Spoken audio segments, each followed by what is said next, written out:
নমস্কার বন্ধুরা, আজ আমি আরেকটি নতুন রান্নার ভিডিও নিয়ে আপনাদের সামনে চলে আসলাম। আমার রান্নার ভিডিওগুলোতে আপনাদের অসংখ্য আমি কমেন্টস পাই, আর সেই কমেন্টসগুলোই কিন্তু আমাকে আবার নতুন করে একটা ভিডিও করার উৎসাহিত করে। তাই আপনারা কমেন্টস করবেন, আপনাদের কমেন্টসের আশায় থাকি।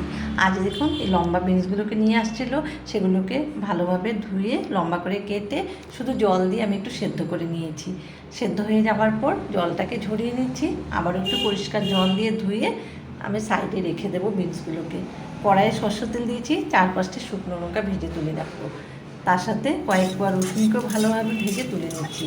একটা পেঁয়াজ কুচি করে নিয়েছি, সেটাকে ভেজে তুলে রেখে দিলাম। মিক্সির জার নিয়েছি, মিক্সির জারে বিনসগুলোকে দিয়ে দিলাম, তার সাথে শুকনো লঙ্কা দিয়েছি 2টো। আপনারা ঝাল বেশি খেলে 3টেও দিতে পারেন, আমি কিন্তু 2-3টে রেখে দিয়েছি গার্নিশিংয়ের জন্য। তার সাথে পেঁয়াজ ভাজা রসুন ভাজা দিয়ে স্বাদ মতো নুন দিয়ে এটাকে ভালোভাবে মিক্সির জারে বেটে নিয়েছি। কড়াইয়ে সর্ষের তেল দিয়ে কালো জিরে ফোড়ন দিয়েছি। কালো জিরেটার একটু গন্ধ বেরোলে তখন আমি বাটাটা দিয়েছি। বাটাটা দিয়ে শুকিয়ে আসলে দেখবেন একটু উপরে কাঁচা সর্ষের তেল দিয়ে নামিয়ে